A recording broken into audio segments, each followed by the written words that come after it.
दिल्ली के coaching centre के basement में पानी भर जाने की वजह से जिन 3 छात्रों की मौत हुई थी, उनके परिवार वालों का रो रो कर अब भी बुरा हाल है। लेकिन दूसरी तरफ तमाम राजनीतिक पार्टियों ने अपनी अपनी तरीके से सियासत इस पर शुरू कर दी। और देखिए, मृतक छात्रों के गुनहगारों को सजा दिलाने की बजाय जितनी भी राजनीतिक पार्टियां एक दूसरे पर आरोप प्रत्यारोप की राजनीति करती हुई नजर आ रही है। और इस बीच आपको ये भी बता दें कि गृह मंत्रालय ने कमेटी बनाकर मामले की जांच तेज कर दी है।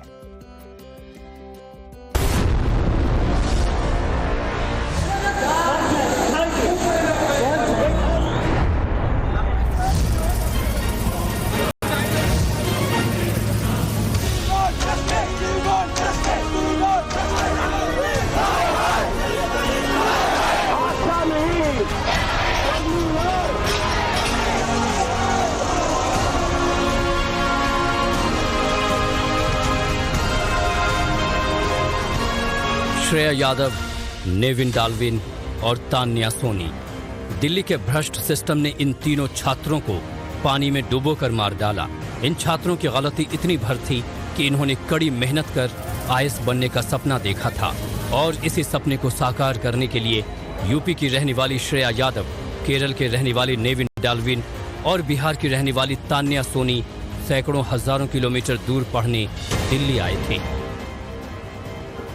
ओल्ड राजेंद्र नगर के कोचिंग सेंटर में जो हादसा हुआ, उसने करप्ट सिस्टम, भ्रष्ट अधिकारी और लापरवाह सरकार की पोल खोल दी है। बावजूद इसके हादसे के बाद से दिल्ली की तमाम पार्टियां निर्लजता के साथ टोपी ट्रांसफर करने में जुटी है। दिल्ली में जल जमाव हो या पानी की किल्लत, दिल्ली की केजरीवाल सरकार इसके लिए खुद को जिम्मेदार नहीं मानती है। करंट से छात्र की मौत हो जाए तो सरकार एलजी के ऊपर दोष मढ़ देती है।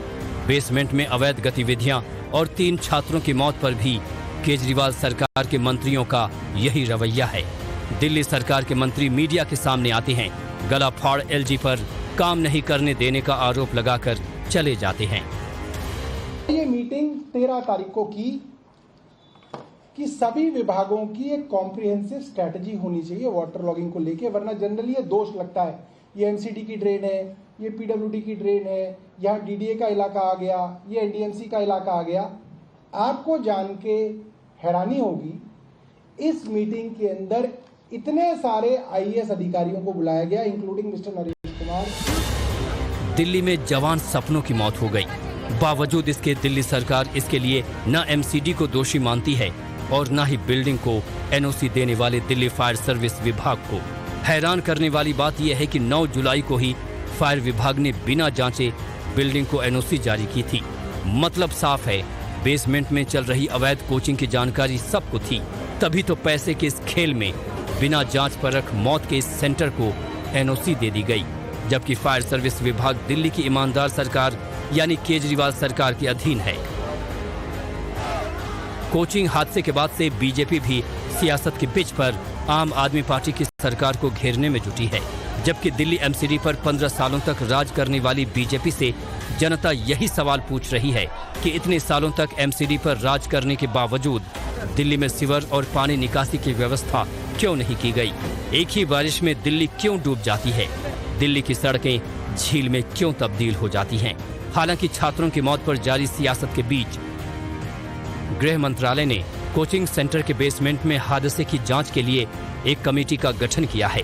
कमेटी हादसे के कारणों का पता लगाएगी, जिम्मेदारी तय करेगी, उपाय सुझाएगी और नीतिगत बदलाव की सिफारिश करेगी और 30 दिन के भीतर रिपोर्ट सौंपेगी। तो वहीं दिल्ली के उप राज्यपाल वीके सक्सेना ने मृतकों के परिवार वालों के लिए 10 लाख रुपए की मदद का ऐलान किया है। दिल्ली में छात्रों की मौत पर सियासत जोरदार है। आक्रोशित छात्र अब भी सड़कों पर हैं, जो हादसे की जिम्मेदारी तय कर दोषी को सजा देने की मांग कर रहे हैं। तो वहीं दूसरी ओर बीजेपी ने लगातार दूसरे दिन सड़क पर उतरकर दिल्ली सरकार को घेरने का मन बनाया है। लेकिन हैरानी की बात यह है कि संसद में करीब 50 मिनट तक मोदी सरकार के खिलाफ बोलने वाले कांग्रेस नेता राहुल गांधी ने दिल्ली में हुए इस हादसे पर चुप्पी साध रखी, जबकि समाजवादी पार्टी के मुखिया अखिलेश यादव ने बड़ी चालाकी से केजरीवाल सरकार की इस नाकामी का बचाव किया। मौत का सारा ठीकरा अधिकारियों के सिर पर फोड़ दिया। बहुत गंभीर समस्या है और जो घटना हुई है दर्दनाक घटना है। यूपीएससी के स्टूडेंट जो तैयारी कर रहे थे, आखिरकार प्लानिंग और एनओसी देने की जिम्मेदारी तो सभी अधिकारियों की है। अध्यक्ष महोदय, जिम्मेदार कौन है, उनके खिलाफ कार्रवाई क्या हो रही है? नंबर एक। दूसरा, ये केवल एक विषय नहीं है इलीगल बिल्डिंग। हम तो यूपी से अध्यक्ष रहे हैं, जहां इलीगल बिल्डिंग बनती है वहां बुलडोजर चलता है। क्या ये सरकार बुलडोजर चलाएगी कि नहीं चलाएगी? वहीं इस हादसे में गिरफ्तार किए गए 5 आरोपियों को कल 30 हजारी कोर्ट में पेश किया गया, जिसके बाद इन्हें 14 दिनों की न्यायिक हिरासत में जेल भेज दिया गया है।